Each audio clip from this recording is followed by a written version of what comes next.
Irmãos, a grande alegria mais uma vez estar com os irmãos e podermos ainda tratar do tema, que nos foi proposto. E dando continuidade à estrutura do livro dos Salmos, eu gostaria de convidá-los a abrir a palavra de Deus, por favor, no Salmo de número 103. Salmo de número 103.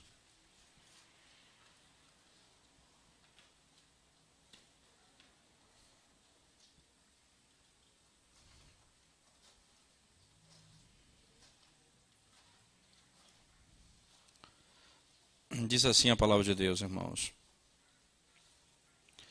Bendize, ó minha alma, ao Senhor, e tudo o que há em mim bendiga ao seu santo nome. Bendize, ó minha alma, ao Senhor, e não te esqueças de nenhum só de seus benefícios. Ele é quem perdoa todas as tuas iniquidades, quem sara todas as tuas enfermidades, quem da cova redime a tua vida e te coroa de graça e misericórdia. Quem farta de bens a tua velhice, de sorte que a tua mocidade se renova como a da águia. O Senhor faz justiça e julga a todos os oprimidos.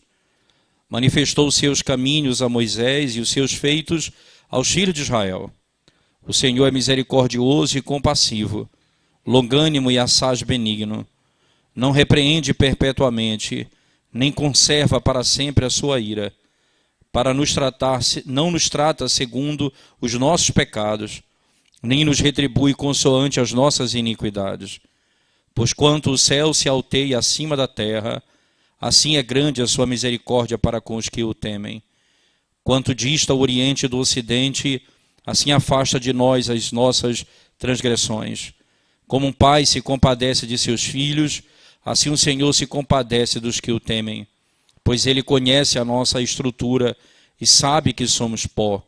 Quanto ao homem, os seus dias são como a relva, como a flor do campo, assim ele floresce, pois soprando nela o vento desaparece, e não conhecerá daí em diante o seu lugar. Mas a misericórdia do Senhor é de eternidade a eternidade, sobre os que o temem, e a sua justiça sobre os filhos dos filhos, para com os que guardam a sua aliança e para com os que se lembram dos seus preceitos e os cumprem. Nos céus estabeleceu o Senhor o seu trono, e o seu reino domina sobre tudo. Bendizei ao Senhor todos os seus anjos, valorosos em poder, que executais as suas ordens e lhe obedeceis a palavra. Bendizei ao Senhor todos os seus exércitos, vós ministros seus, que fazeis a sua vontade.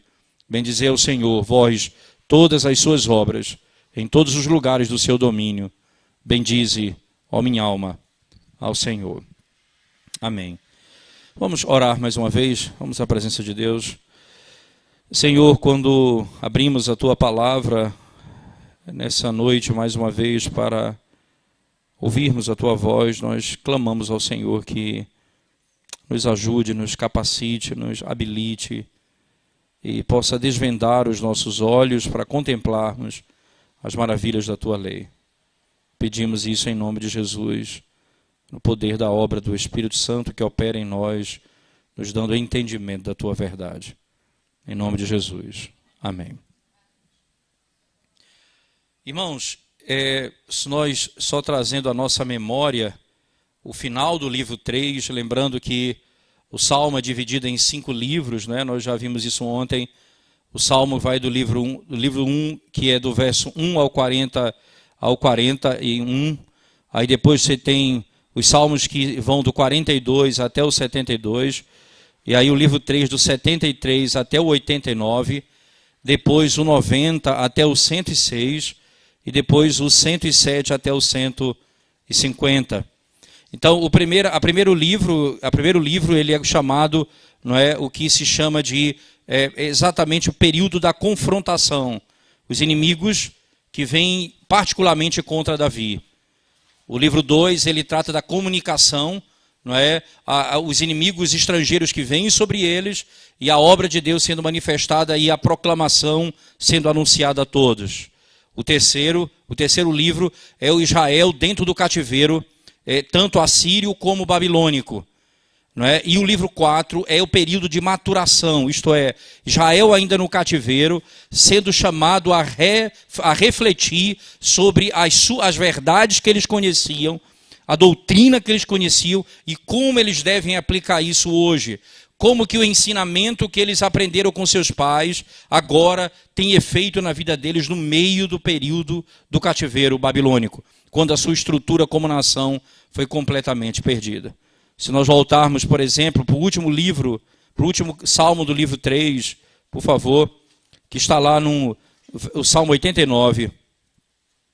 Voltemos, por favor, Salmo 89.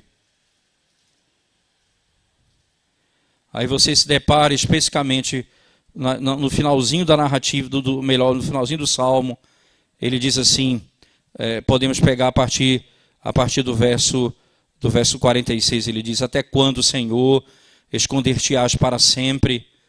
Arderá a tua ira como fogo? Lembra-te de como é breve a minha existência, pois criarias em vão todos os filhos dos homens. Que homem há que viva e não veja a morte? Ou que livre a sua alma das garras do sepulcro? Que é feito, Senhor, das tuas benignidades de outrora, jurada a Davi por tua fidelidade? E aqui você imagina Israel sendo destruído aqui, o Reino Sul, destruído pelo cativeiro babilônico. Então, a falta de esperança encerra completamente o Salmo 89. E aí, os últimos textos, ele diz: lembra-te, Senhor, do opróbrio dos teus servos, e de como trago no peito a injúria de muitos povos.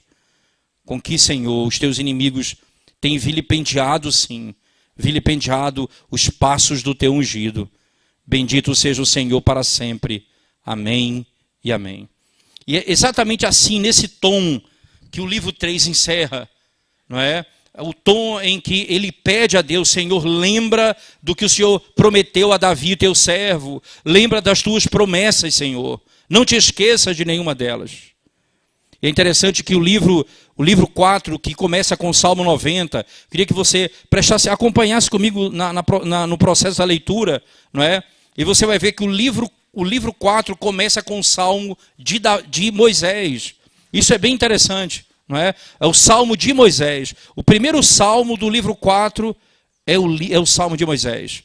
E o que ele fala no início do Salmo? Senhor, tu tens sido o nosso refúgio de geração em geração.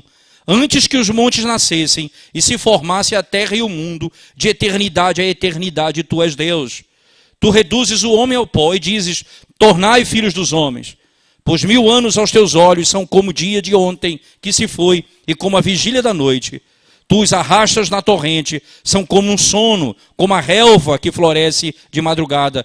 E de madrugada viceja e floresce, à tarde murcha e seca. Pois somos consumidos pela tua ira e pelo teu furor conturbados.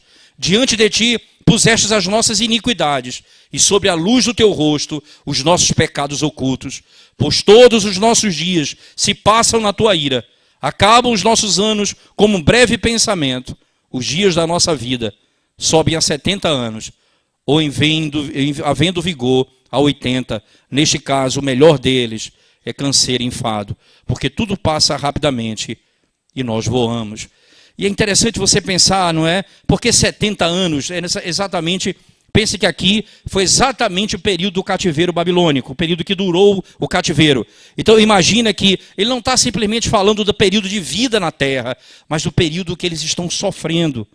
Senhor, a tua ira tem estado sobre nós. E aí no verso 11 ele pergunta: quem, Senhor, conhece o poder da tua ira? E a tua cólera, segundo o temor que te é devido? Ensina-nos a contar os nossos dias, para que alcancemos o coração sábio. Volta-te, Senhor. Até quando? Tem compaixão dos teus servos. Sacia-nos de manhã com a tua benignidade, para que cantemos de júbilo e nos alegremos todos os nossos dias. Alegra-nos por tantos dias, quanto nos tens afligido. E veja, é interessante que o Salmo tem essa estrutura, né? Que assim como os babilônicos fizeram com os nossos filhos, façam também com eles, isto é, esmaga os filhos deles nas pedras, como eles fizeram com os nossos filhos. E aqui ele diz: Senhor, que sejam os dias da nossa alegria como os dias como o Senhor tem nos afligido. Os mesmos dias. Nos concede isso, Senhor, por tantos anos quanto suportamos a adversidade. Aos teus servos apareçam as tuas obras e a seus filhos a tua glória. Seja sobre nós a graça do Senhor, nosso Deus. Confirma sobre nós as obras das nossas mãos. Sim, confirma as obras das nossas mãos. Perceba que aqui Moisés é quem é tratado como o autor desse salmo. E veja que coisa interessante. O período do cativeiro babilônico, o período da maturação ali.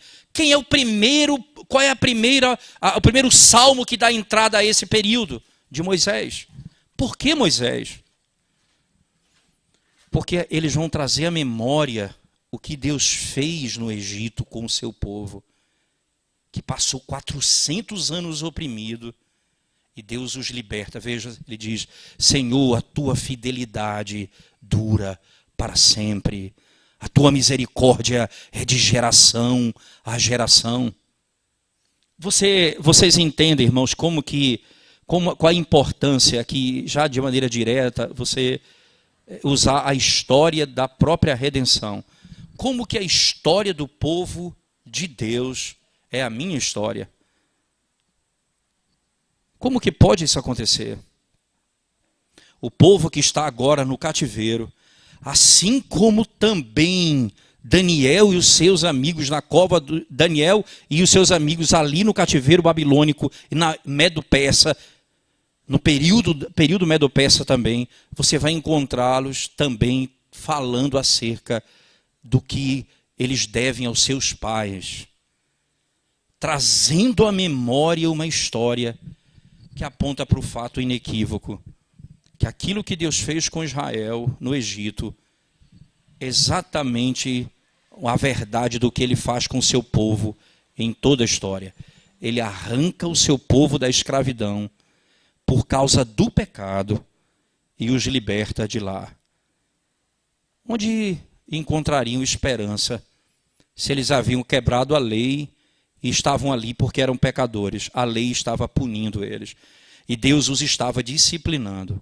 Onde eles encontrariam socorro se não fosse nas promessas de Deus? E é exatamente assim que começa. E veja só como é interessante. O salmo que nós lemos, o Salmo 103, irmãos, ele é um dos últimos salmos do livro 4, que é um livro pequeno, que vai do 90 até o 106. Se você contar, preste atenção nisso, o 103, ele é um salmo bem intrigante. Mas se você parar para pensar, o que o Salmo 104 fala na sequência? Veja, há uma unidade muito clara entre o 103 e o 104. Como é que começa o 103? Bendize a minha alma ao Senhor. Como é que começa o 104? Bendize a minha alma ao Senhor. Como é que termina o Salmo 103? Bendize a minha alma ao Senhor. Como é que termina o Salmo 104? Bendize a minha alma ao Senhor. Você percebe? Aqui há uma unidade muito clara nos dois salmos. E provavelmente aqui está tratando de um salmo único dividido em duas partes. Só que o 103, ele fala do inimigo pessoal. E o 104, ele vai falar de uma verdade mais abrangente. Preste bem atenção no que o 104 trata. O 104 vai tratar, irmãos, da criação. Veja só, o Deus Criador. Bendize a minha alma ao Senhor, Senhor Deus meu, como tu és magnificente, sobrevestido de glória e majestade, coberto de luz como de um manto. Tu estendes o céu como uma cortina, põe nas águas o vigamento da tua morada, tomas as nuvens por teu carro e voas nas asas do vento. Aqui ele descreve de maneira poética a narrativa da criação de Gênesis 1. Preste atenção, o livro 4 começa com Moisés. O 104, que está ligado ao 103, tem uma estrutura próxima. A primeira verdade que ele vai estabelecer é: Deus é o Criador do universo. O 104 seria Gênesis, o capítulo de Gênesis sobre a doutrina da criação. Agora, se você for para o 105, do que trata o 105 especificamente, irmãos? As maravilhas das obras do Senhor a favor de Israel.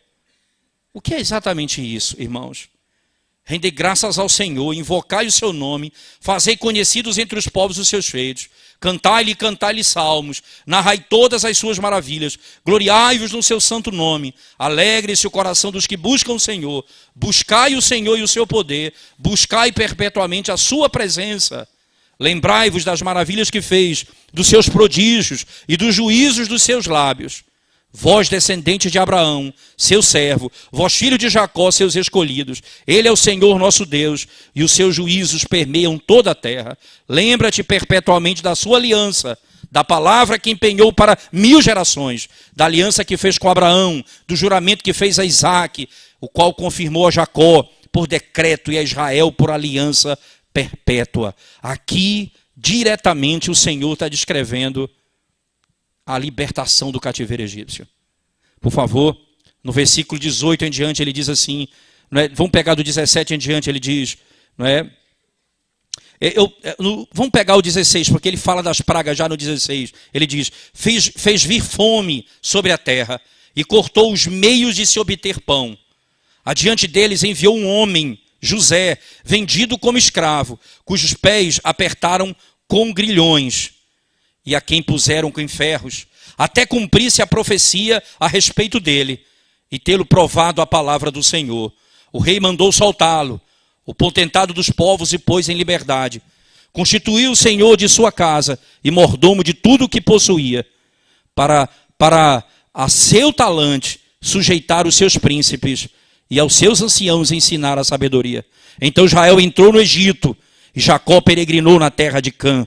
Deus fez sobremodo fecundo o seu povo e o tornou mais forte do que os seus opressores. Mudou-lhes o coração para que odiassem o seu povo e usassem de astúcia para com seus servos.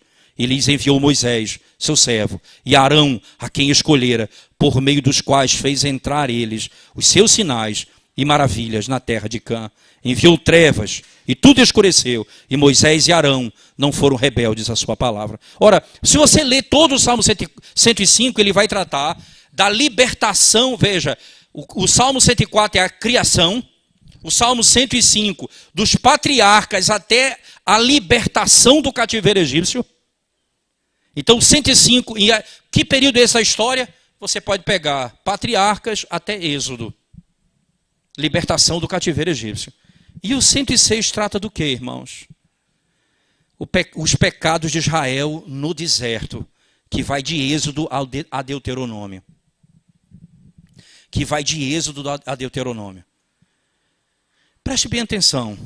Israel está ali destruído, aparentemente destruído pela Babilônia, no cativeiro babilônico. E agora a esperança, porque o rei teve seus olhos vazados, e eles esperam na vinda do Messias. E agora, de onde procederá essa realidade e essa esperança que eles têm? De onde vem isso? Eles vão retomar a história para relembrar o que o Senhor fez. E para a maturação da sua doutrina, eles andam para trás e não para frente. Eles vão interpretar a história. Salmo 104, Deus cria.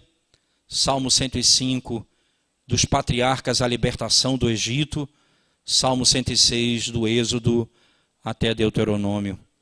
E eles não entram na terra prometida ainda, no final do livro 4. 5 livros os Salmos têm, como o Pentateuco.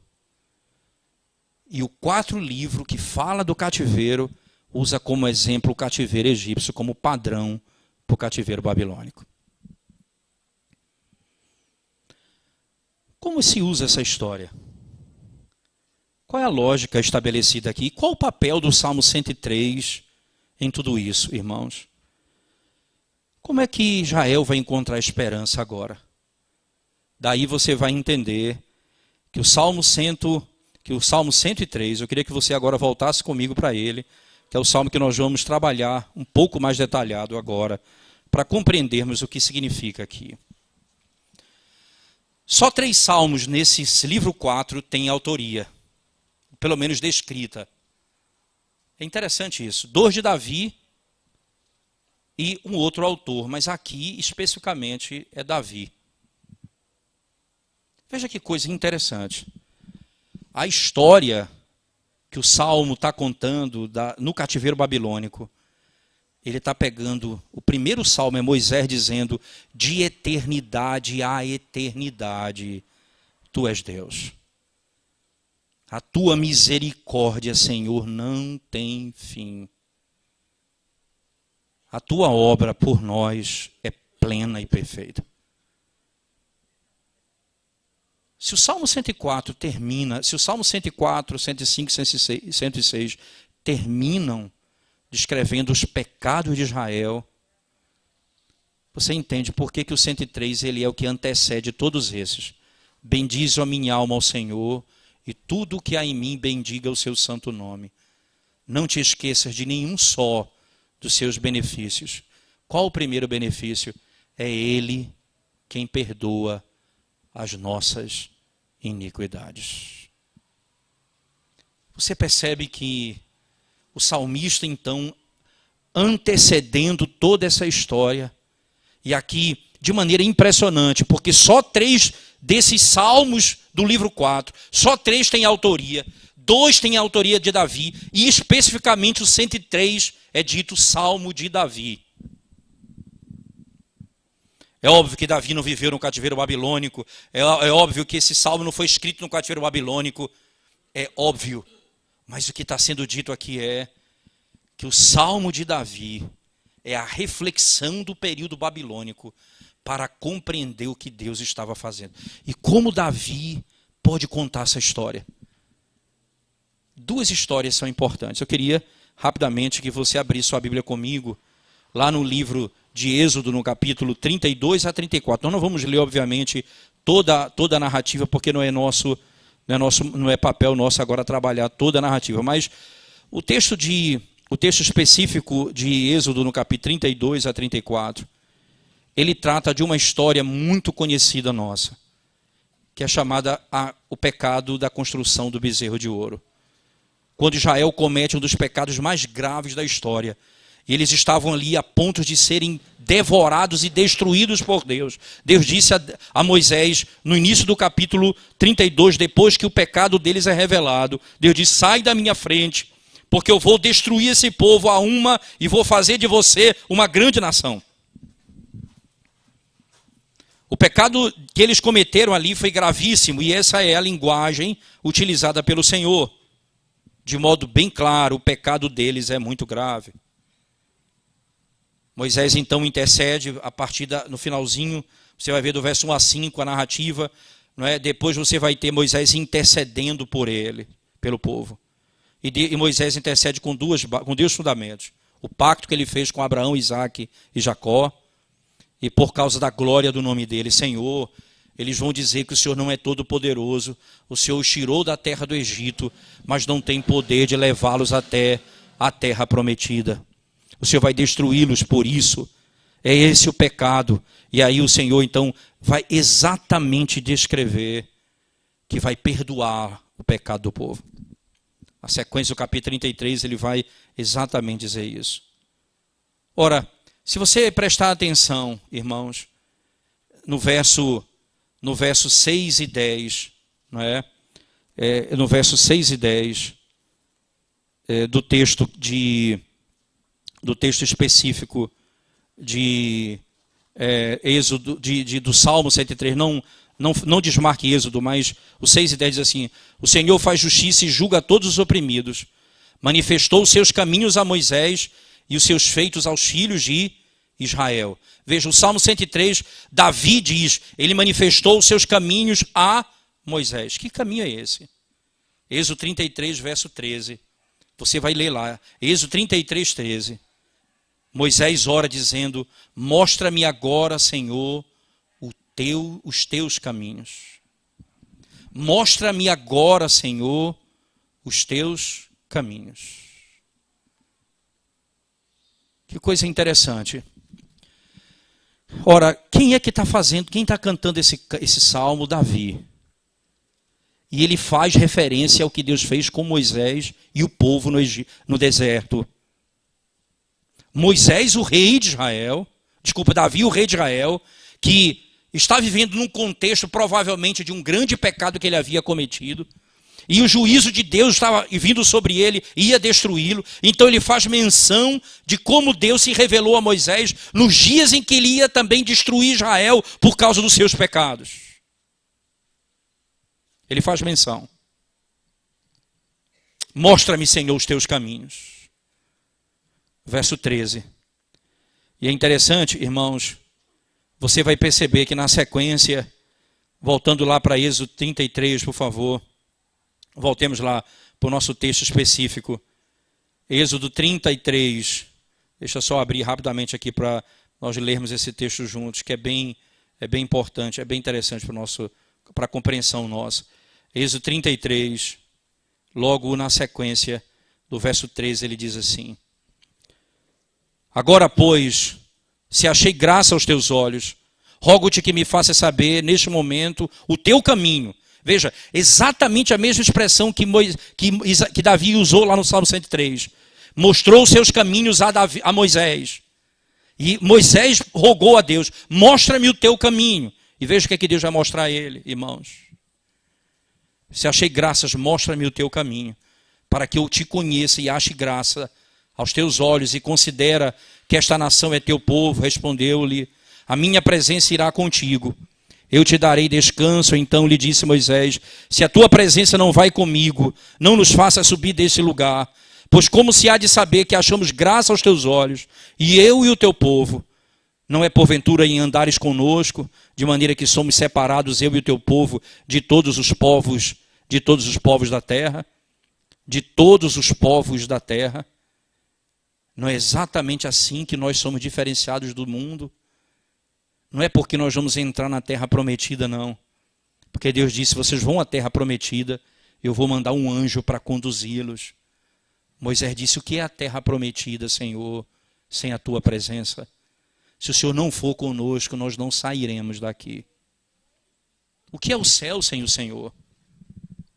O que importa não é o céu, o que importa é o Senhor. Se tu está, essa é a nossa diferença do mundo. Tu estás no nosso meio, mas quando o Senhor se aparta do meio. Bem interessante é que essa é uma imagem, ele caminha no nosso meio. Por isso que lá em Gênesis 3, quando diz que Deus andava no meio, ali junto com Adão e Eva, e Deus então os expulsa da sua presença, porque Deus já não pode andar mais no meio deles. Agora o Senhor vai e redime esse povo e anda no meio deles. E diz: agora vocês eu não posso andar convosco, porque vocês são pecadores e são de dura cerviz. Mostra-me, Senhor, mostra-me então, mostra-me o teu caminho. Ora, irmãos, Deus ameaçou destruir toda a nação de Israel, exceto Moisés. Isso foi bem interessante. Apesar disso, quando Deus vem sobre eles, Deus não vai destruí-los, porque Moisés intercede por eles e Deus perdoa o pecado do povo. Agora, quando Deus perdoa o pecado de Israel, veja como ele se revela. E aí volte comigo para Êxodo 34 agora, versos 5 a 7, por favor. 34, 5 a 7. Veja o que diz o texto, não é? Então diz assim o Senhor: tendo o Senhor descido na nuvem, ali esteve junto dele e proclamou o nome do Senhor. Veja que coisa interessante. Qual é o nome do Senhor? E passando o Senhor por diante dele, clamou: Senhor, Senhor, Deus compassivo, clemente e longânimo, e grande em misericórdia e fidelidade, que guarda a misericórdia em 1000 gerações, que perdoa a iniquidade, a transgressão e o pecado, ainda que não inocente o culpado, e visita a iniquidade dos pais nos filhos, e nos filhos dos filhos até a 3ª e 4ª geração. Senhor, Deus revela o seu nome. Qual é o seu nome? Tu és Deus compassivo, misericordioso e cheio de benignidade. Interessante, porque no Salmo 103, irmãos, você vai encontrar essa mesma expressão utilizada no texto. O Salmo 103, no verso 8, veja lá, 103, verso 8, você vai encontrar Davi citando exatamente a expressão utilizada ali. Salmo 103, verso 8, diz assim a palavra de Deus. 103, verso 8, diz o Senhor é misericordioso e compassivo, longânimo e assaz benigno. Veja só, irmãos, no verso 7, manifestou os seus caminhos a Moisés e os seus feitos aos filhos de Israel. O Senhor é misericordioso e compassivo, longânimo e assaz benigno. Ora, o que Davi está citando aqui, e veja só como é importante isso, irmãos. Quando você olha para a narrativa do capítulo do Salmo 103, você vê Davi dizendo o seguinte: Ele é quem perdoa todas as nossas iniquidades, verso 3, quem sara todas as tuas enfermidades, quem da cova redime a tua alma, a tua vida e te coroa de graça e misericórdia. Veja, o Senhor tira a tua vida da morte. Se você pensar em que contexto da vida de Davi um pecado esteve próximo de levá-lo à morte. É óbvio que Davi esteve sempre diante da morte, porque ele sempre esteve diante de inimigos, e os inimigos não poucas vezes tentaram matá-lo. Mas nenhuma vez isso está associado a algum pecado que ele tenha cometido. Só há um momento na história, quando Davi comete um grande pecado. Quando ele se deita com a mulher de Batseba. Com Batseba, quando ele mata o marido dela, planejando a sua morte e estabelecendo a estrutura da sua morte. E então Natã, o profeta, se aproxima dele, e no livro de 2 Samuel, o profeta Natã se aproxima dele e diz assim, conta uma história, falando acerca de um homem que tinha muitos gados e um homem que só tinha um. E então o homem que tinha muito gado matou o gado daquele que só tinha um. Então ele pergunta, o que deve acontecer com ele? Então Davi diz, ele deve morrer. Esse homem deve morrer. O profeta disse, esse homem és tu. Davi então disse, pequei contra Deus. O profeta disse, e Deus já te perdoou, e não morrerás. Veja, a sentença era a morte, isso era inequívoco. A própria sentença foi dada por ele, está estabelecido na lei. Você deve morrer. O profeta diz, você não vai morrer. Daí ele diz, ele perdoa a nossa iniquidade e livra a nossa alma da cova. E redime a nossa alma da cova. Dois momentos espetaculares na história. O Salmo de Davi, que relembra o momento em que Moisés, junto com o povo de Israel, quando Moisés estava no monte por 40 dias, debaixo da pressão de Arão, e Arão sofrendo pressão, cede à pressão do povo e constrói um bezerro de ouro, e grande iniquidade é manifestada na história. E Deus perdoa a iniquidade do seu povo. Davi, que comete um grande pecado, traz à memória o que Deus fez com Israel por meio de Moisés. E ele então traz à memória dizendo, bendize a minha alma ao Senhor, e tudo que há em mim bendiga o seu santo nome. Não te esqueças de nenhum só dos seus benefícios. E o principal benefício e a porta de entrada para todos os outros é Ele quem perdoa as nossas iniquidades. É Ele quem perdoa os nossos pecados. O Salmo 103, irmãos, revela que, de modo impressionante, você vai entender como que Israel no cativeiro babilônico medita no Salmo de Davi, no Salmo 103, em que ele traz à memória dois grandes episódios da história de pecado e da misericórdia de Deus para com seu povo. O que era exatamente que o povo de Israel poderia esperar naquele contexto do cativeiro? Eles cometeram grande iniquidade. Eles entregaram seus filhos a sacrifícios. Eles adoravam falsos deuses. Eles eram idólatras. E Deus os lança para longe, para o meio das nações. E de lá, então, o Senhor ouve o clamor do povo. Lembro-me das palavras do início do livro de Êxodo, quando Deus, enviando Moisés para libertar o povo, diz: eu ouvi as aflições do meu povo.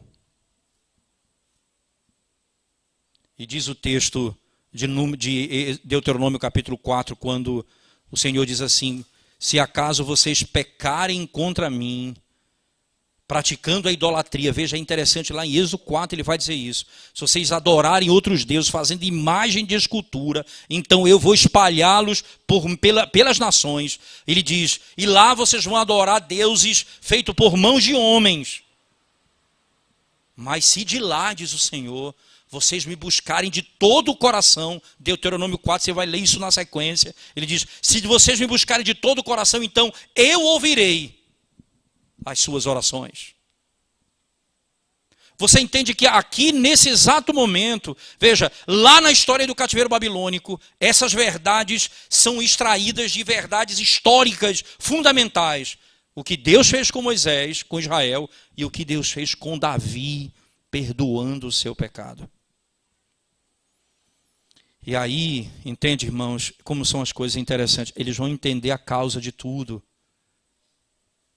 Porque, muitas vezes, o que nós pensamos é isso, né? Nós estamos perdidos, nós estamos espalhados pelo mundo. Então, nesse mundo nós sofremos opressão dos inimigos. Nesse mundo nós somos perturbados pelo sofrimento dessa terra. Nós somos angustiados. E muitas vezes o que muitas pessoas querem é apenas se livrar do sofrimento externo, fruto da consequência do pecado. Davi coloca como cabeça do benefício de Deus: é Ele quem perdoa todas as nossas iniquidades. Daí é a porta que se abre para todas as bênçãos de Deus sobre o seu povo. Sem que Ele perdoe os nossos pecados, nada disso vai nos acontecer. É interessante que, quando você, olhando ainda para o Salmo de número 103, verso 9 e o verso 10 na sequência, escute, veja as palavras do Senhor. Verso 9 diz o seguinte: não repreende perpetuamente, nem conserva para sempre a sua ira. Não nos trata segundo os nossos pecados, nem nos retribui consoante as nossas iniquidades. Quem vai receber tal benefício? Aquele que foi justificado pela fé, o que o pecado dele foi perdoado. Esse é o que terá esse benefício do Senhor.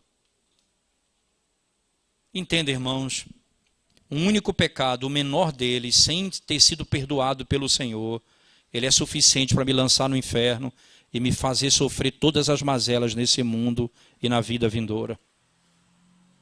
É por isso que Cristo precisa ter morrido por todos os meus pecados, porque se há um único pecado que Ele não morreu, esse pecado me lançará no inferno. É por isso que aqueles a quem Ele perdoou, a sua misericórdia permanece para sempre. A sua misericórdia não terá fim. Na sequência, não é? Você vai perceber a descrição, como aquilo que nós já lemos, né? A expressão pecado, iniquidade, transgressão. Todos esses termos, eles ocorrem em Êxodo 34, 7 a 9. Perdoa os nossos pecados, as nossas iniquidades, as nossas transgressões. E você vai encontrar, por exemplo, no mesmo Salmo 103, a mesma linguagem, por favor, verso 11 e 12, ele diz assim: pois quanto o céu se alteia acima da terra, assim é grande a sua misericórdia para com os que o temem. Quando dista o oriente do ocidente, assim afasta de nós as nossas transgressões. Os nossos pecados são completamente abandonados. É interessante que essa é uma imagem muito utilizada pelos profetas, por sinal. Não é? Veja, o profeta Miqueias, por exemplo, no verso 18 a 20, ele chega a dizer isso. Quem é Deus como o Senhor? E é interessante, quem é Deus como o Senhor, que perdoa a iniquidade e que cobre as nossas transgressões? Quem é igual a Deus, que perdoa a iniquidade do seu povo? Ele não mantém a sua ira para sempre, porque ele tem prazer na misericórdia, diz o texto. Ele tem compaixão de nós. Ele colocará as nossas iniquidades debaixo dos seus pés e lançará para longe os nossos pecados. Ele lançará para as profundezas do mar. Ele mostrará misericórdia a Jacó e a sua bondade para com Abraão. Assim como ele jurou aos nossos pais nos dias de antigamente, nos dias de outrora, no Miqueias 7, 18 a 20. Veja, ele traz de novo a mesma perspectiva. Você percebe, aquilo que aconteceu com os nossos pais é exatamente a nossa esperança. Porque nós somos parte do mesmo povo. É interessante porque você vai encontrar a mesma expressão, verso 11, 13 e 17. 11, 13 e 17 do Salmo 103, ele diz assim no 11: pois quanto o céu se alteia acima da terra, assim é grande a sua misericórdia. O 13: como o pai se compadece de seus filhos, assim o Senhor se compadece dos que o temem. Veja, misericórdia, compadece. E o 17: mas a misericórdia do Senhor é de eternidade a eternidade, sobre os que o temem, e a sua justiça sobre os filhos dos filhos. Olha, a misericórdia do Senhor dura para sempre. A misericórdia do Senhor dura para sempre. E é interessante, irmãos, que 247 vezes na Bíblia a palavra misericórdia aparece. Em torno de 150 vezes aparece nos Salmos. Veja, 247 em toda a Bíblia, em todo o Antigo Testamento. Apenas nos Salmos aparece mais de 150 vezes. 8% do cânon judaico é o Salmo, é o Saltério. E em 8% de todo o Antigo Testamento, você tem 157 de 247, vezes que aparece a palavra misericórdia. Porque a palavra misericórdia é exatamente estabelecida aqui. Esse é o termo utilizado. A tua misericórdia não tem fim. A tua bondade dura de geração a geração. Por isso o Salmo começa com o Salmo 90, quando ele diz, de eternidade a eternidade. A tua misericórdia dura de eternidade a eternidade. Essa é a lógica da revelação bíblica.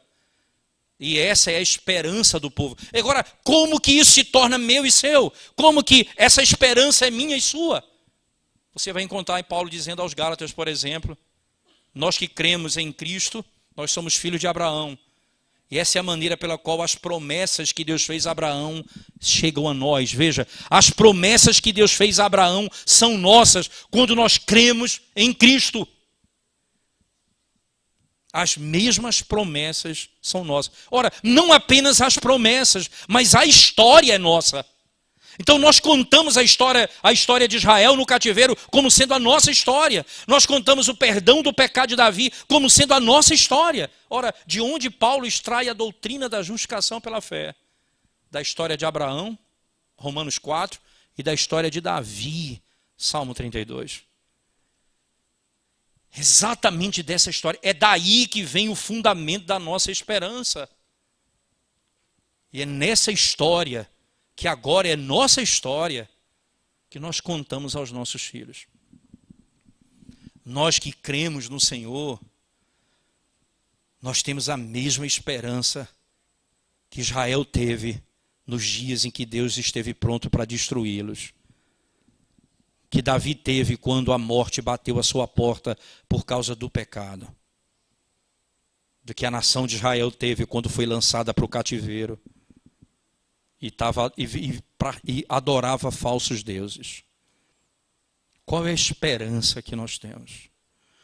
Nós que cremos em Cristo, o pacto que Deus fez com Abraão, Isaque e Jacó, as promessas desse pacto, elas são nossas promessas. Interessante, se você abrir a palavra de Deus comigo em Efésios, no capítulo 2, por favor, especificamente o verso 11 em diante, o apóstolo Paulo diz como era a situação daqueles que estavam longe de Cristo, e ele usa a seguinte expressão: portanto, lembrai-vos de que outrora, vós gentios na carne, chamados incircuncisão, por aqueles que se intitulam circuncisos na carne, por mãos humanas, naquele tempo estáveis sem Cristo. E veja qual a outra consequência: separados da comunidade de Israel e estranhos às alianças da promessa, não tendo esperança e sem Deus no mundo. Era assim que nós éramos. Antes de ter Cristo, nós não podemos contar essa história como sendo a nossa história, nem a esperança deles como sendo a nossa esperança. Daí o salmista, no Salmo 103, ele introduz a narrativa que conta a doutrina da criação no Salmo 104, no Salmo 105, dos patriarcas a libertação do Êxodo, e o 106, os pecados de Israel durante o deserto, e o 103 introduz tudo isso dizendo: Deus é misericordioso para com o seu povo e perdoa os seus pecados. Agora lembre-se, há um tema muito forte no Salmo 103 que é: quem o Senhor perdoa? Aqueles que o temem, aqueles que o temem, aqueles que temem o seu nome. Exatamente aqui que tem a diferença. Esse é o povo que Deus escolheu para si. E essa é a história, que é a nossa história.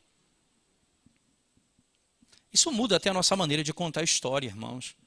Nós não podemos contar a história para os nossos filhos, contar a história do Egito. Como foi que Deus libertou Israel do cativeiro. Aquilo ali é nossa história. É a história da libertação do povo da escravidão. Assim como nós éramos escravos do pecado, o Senhor mandou o nosso Moisés, superior a Moisés, e nos arrancou da escravidão do pecado. E nessa caminhada, ele tem guiado o seu povo pelo deserto até a entrada na terra prometida. Você não conta a história simplesmente fazendo os teus filhos conhecerem a história de Israel, aquela história do povo de Deus. Você era alheio a essas promessas, hoje elas pertencem a vocês.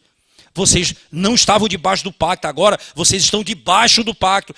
Os benefícios dessa aliança pertencem àqueles que estão em Cristo.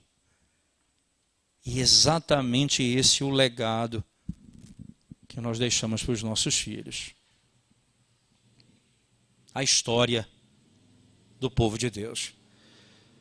É interessante que isso faz com que, quando você conta a história, você comprometa os seus filhos a uma conduta de vida diferenciada. O Deus que perdoa os nossos pecados, o Deus que sara a nossa ferida, o Deus que é misericordioso para conosco, é o Deus que nos abençoa e abençoa aqueles que temem o seu nome. Esse é o ponto fundamental. Como vive o povo de Deus na caminhada pelo deserto? Nós éramos estranhos às promessas, as promessas são nossas. E como vivem aqueles que esperam as coisas gloriosas vindas da parte de Deus e não a glória dessa terra? Como vivem os filhos de Deus nesse mundo? Esse é o legado que nós vamos deixar para os nossos filhos. Não só a história de como eles foram redimidos e como essa história pertence a eles, mas como viver de conformidade com os preceitos dessa aliança é base para aqueles que são membros dessa família e que pertencem a essa história. E todas as vezes que nós não andamos de conformidade com tais preceitos, o Senhor então nos disciplinará, tratará conosco como tratou com Israel no caminho. Somente aqueles que temem o seu nome serão então abençoados pelo Senhor. Somente aqueles que temem ao Senhor. Interessante, irmãos. Entende que o texto vai descrever: nós somos pó. O Senhor conhece a nossa estrutura. Nós somos como a relva. E é interessante que essa é a grande expectativa do nosso ensino. Nunca nós vamos ensinar os nossos filhos, e pelo menos não devemos fazê-lo, colocar o coração deles nesse mundo, mas no mundo que virá. Essa é a lógica da revelação bíblica. Se você voltar comigo para o texto do Salmo 103, acompanhe comigo mais uma vez a leitura, irmãos, desse texto. Acompanhe comigo como esse texto se desenvolve. O Salmo 103, ele vai descrever que aqueles que... Deixa eu só pegar aqui um pouquinho, só voltar aqui, Salmo 103. Voltando lá para o texto que nós estávamos. Diz assim o texto, 14 em diante: pois ele conhece a nossa estrutura e sabe que somos pó. Quanto ao homem, os seus dias são como a relva, como a flor do campo. Assim ele floresce, pois soprando nela o vento desaparece, e não conhecerá daí em diante o seu lugar. Mas a misericórdia do Senhor é de eternidade a eternidade, sobre os que o temem, e a sua justiça sobre os filhos dos filhos, para com os que guardam a sua aliança e para com os que se lembram dos seus preceitos e os cumprem. Preste bem atenção. Como é o homem? É como a relva. Como é a misericórdia de Deus? É eterna. Essa é a comparação. Nós somos como a relva que passa, e a misericórdia do Senhor é de eternidade a eternidade. O coração dos nossos filhos tem que estar colocado exatamente na eternidade daquilo que Deus nos ensina. E na sequência, veja, esses são aqueles que, por terem sido perdoados, esses estão debaixo do pacto e guardam a aliança do Senhor. São aqueles que praticam o que Deus ordenou. Aqueles que não têm outro Deus diante deles. Aqueles que não adoram a Deus por meio de imagem, de escultura. Aqueles que não tomam o nome de Deus em vão. Aqueles que se lembram do dia de sábado para o guardar. Aqueles que honram pai e mãe. Aqueles que não adulteram, ou que fogem do adultério, aqueles que fogem do furto, aqueles que fogem do roubo, e depois aqueles que não levantam falso testemunho contra o próximo, aqueles que não cobiçam o que pertence ao próximo. Veja, os filhos de Deus, os que estão debaixo da aliança, eles andam de conformidade com os preceitos do Senhor. Agora veja, por que agora a misericórdia nos acompanha? Porque agora, quando esses filhos quebram a lei do Senhor, a misericórdia do Senhor não se aparta deles. Eles são disciplinados e tratados. Eles se arrependem dos seus pecados. E Deus os restaura a sorte. Mas o modo de vida dos nossos filhos precisam refletir os padrões que Deus estabeleceu na sua aliança. Nós não andamos mais como filhos das trevas, mas sim como filhos da luz. Você entende? O nosso olhar, ele tem a esperança porque ele é baseado nas promessas que foram feitas aos nossos pais e que pertencem a nós em Cristo. Mas o nosso olhar também ele aponta para o futuro. Nós caminhamos como os nossos pais no deserto. E o deserto é um lugar de muita tentação. É um lugar de muito problema, de muito sofrimento. E nós temos que preparar os nossos filhos para andar no deserto. Qual o legado que você vai deixar para os seus filhos? O que é que você mais se importa com eles? Isso é uma pergunta interessante porque nós investimos quase tudo que temos e toda a força que nós temos para fazer dos nossos filhos alguém profissionalmente nessa vida. Mas nós nos esforçamos quase nada para fazer os nossos filhos mais parecidos com Cristo. O esforço nosso é como se esse mundo fosse o fim da história deles.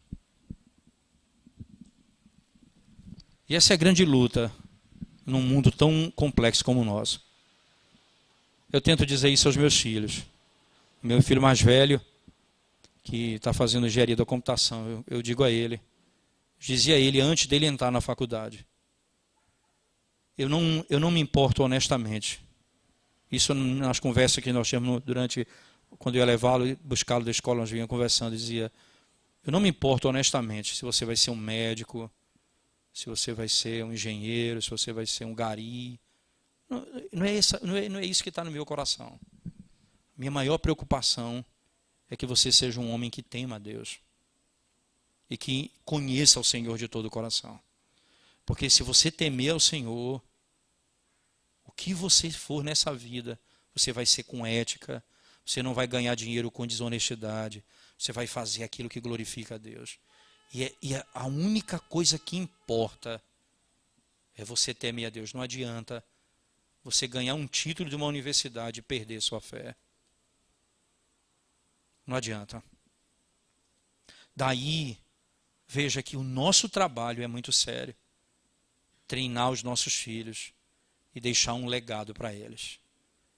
E o legado que o povo de Israel usou quando estava no cativeiro babilônico, o que eles trouxeram à memória foi o que Deus fez com Davi e o que Deus fez com Moisés e Israel no deserto. O Deus que foi misericordioso com seu povo, com quem fez uma aliança. Se os nossos filhos não esquecerem disso, eles vão andar firmes nesse mundo, lembrando sempre de que essa é a nossa história. E esse é o legado que nós temos. Na sequência do livro dos Salmos, irmãos, no livro 5, que amanhã na escola dominical eu vou poder trabalhar um pouco com vocês. Não é? Os sermões eu vou pregar em outros textos, mas amanhã eu quero encerrar sobre a estrutura dos Salmos. E eu quero mostrar para vocês que o livro 5 é a entrada na terra prometida. Os inimigos que vêm, internos e externos, a multidão de inimigos, o pecado, o mundo, o diabo. Deus vai conduzir o seu povo em segurança até entrar no santuário do Senhor, onde eles vão adorar o Senhor por toda a eternidade. E exatamente isso que o livro 5 vai contar. E nós vamos trabalhar isso amanhã, quando nós vamos entender se os nossos filhos confiarem no Senhor, eles podem ter certeza que assim como Deus fez com Israel, Ele fará conosco. Ele nos levará seguro até a entrada na terra prometida. Ele nos guardará em todo o caminho. Se eles confiarem no Senhor, eles podem ter certeza que Ele nunca os desamparará. Para sempre os guardará e sempre terá misericórdia daqueles que temem o seu nome. Vamos orar mais uma vez ao Senhor, irmãos. Ó Deus, nós te damos graças mais uma vez por tua palavra e pelo grande privilégio de podermos pensar e refletir sobre essas verdades, Senhor. Ajuda-nos, ó Deus, a termos sempre, continuamente, os nossos olhos fitos nas grandes bênçãos e promessas do Senhor para com aqueles que temem o teu nome, daqueles que creram e creem no nome do teu Filho amado, Jesus Cristo, e que confiando nele, somente nele, recebem todo o benefício da paz de Deus. Ó Deus, como é bom saber disso e confiar no Senhor de todo o nosso coração. Guarda a nossa casa, guarda os nossos filhos, guarda a tua igreja. Ensina-nos, Senhor, pelo amor do teu nome, a termos os nossos olhos completamente voltados para ti, sabendo que as tuas misericórdias, elas duram para sempre.